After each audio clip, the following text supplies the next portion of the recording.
Liam wasn't supposed to be noticeable. That's what he told himself every morning while tying his worn-out boots and waking his 7-year-old daughter, Rosie, for school. Life hadn't been gentle with him. After his wife passed away, Liam took the only job he could find quickly, a janitorial position at Sterling Tower, the headquarters of Sterling Enterprises, one of the most powerful corporations in the country. The job wasn't glamorous, but it was stable, and it gave Rosie health insurance. That was all he cared about. Despite the harshness of life, Liam had a softness to him, something people rarely saw because they never looked long enough. Every night shift, he swept hallways filled with portraits of billionaires and innovators. He cleaned offices of executives who never bothered to greet him.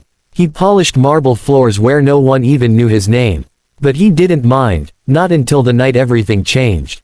That evening, Liam was cleaning the 27th floor when he heard a faint sound, like someone crying. He paused, set his mop aside, and followed the sound down a dim hallway. At first, he thought it was one of the interns working late. But when he opened the storage room door, his breath caught. A girl, maybe 18, trembling, with tear-stained cheeks, was trapped inside. Her wrists were tied, gagged, and she struggled desperately when she saw the door open. Liam froze only for a second before instinct kicked in. He untied her quickly, whispering assurances that she was safe. "Please," she choked. "They're coming back." He didn't know who they were, but the terror in her voice told him enough. Liam grabbed her hand and rushed out, guiding her through service hallways he had memorized over years of working there. He didn't stop until they reached the emergency exit leading directly to the underground parking lot. "Go. Don't look back," he urged. She ran into the darkness, disappearing between shadows and parked cars. He never asked her name. He never told her his. He just hoped she would be all right. The next morning, Sterling Tower buzzed with rumors: attempted kidnapping, CEO's daughter, security breach. Liam felt his stomach drop. Had he helped her? The CEO's daughter. Before he could think, two supervisors approached him. "Liam Collins. Yes. You're terminated effective immediately." He blinked, stunned. "Terminated? Why?" But the supervisors exchanged a cold glance. "The CEO's daughter claims someone from maintenance was involved. Orders from the top. Pack your things." Liam's world crumbled. He had saved someone, and it had cost him everything.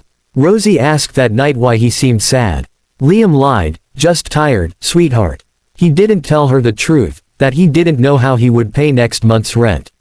Meanwhile, at Sterling Enterprises, CEO Miranda Sterling sat in her penthouse office, staring at her daughter Ava, shaken, silent, traumatized, and at the report her security team had given her. "A janitor," Miranda whispered. "My daughter claims the janitor helped kidnap her." Ava only lowered her head. She wasn't lying, she was protecting someone. And her mother didn't know that yet. But Miranda suspected something wasn't right. And she was about to uncover a truth no one expected. Sparkles Chapter 2, The Truth the Billionaire Saw. Miranda Sterling wasn't an ordinary CEO. She built her empire by reading people faster than they could lie. And now, staring at the incident report, something didn't sit right with her.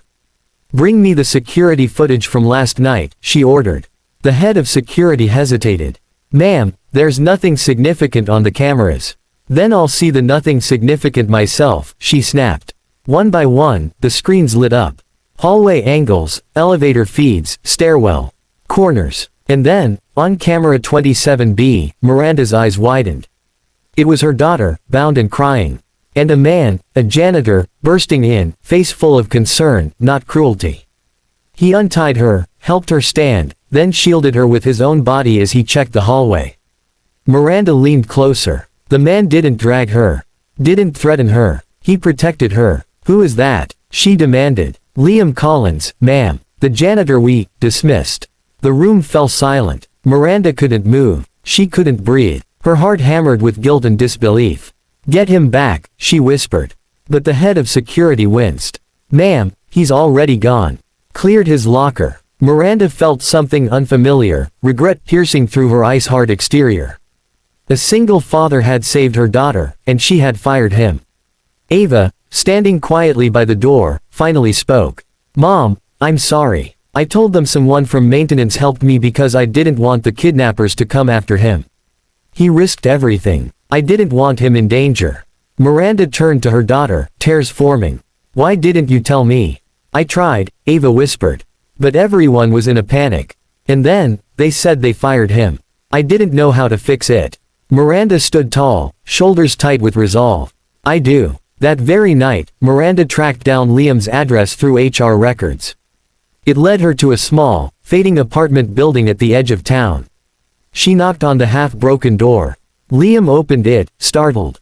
Rosie peeked out from behind him, hugging her stuffed bear. Mr. Collins, Miranda said softly, I owe you an apology, and my daughter owes you her life. Liam blinked, confused and cautious. Ma'am, I'm not sure what you mean. Ava stepped forward. You saved me. I didn't tell them the truth because I was scared. I'm sorry. Rosie looked up at her father in awe. She had never known he was a hero. Miranda took a deep breath. I fired you without knowing what you did. That was wrong. I'd like to make it right, if you'll let me. Liam swallowed hard. He had been disrespected by rich people his whole life. Part of him didn't trust her intentions. But when he saw the sincerity in Ava's eyes, and Rosie looking up at him proudly, his anger softened. What are you offering? He finally asked. Miranda smiled gently. Not your janitor job back, something better. A real position. A fresh start. A chance for you and your daughter to have the life you deserve.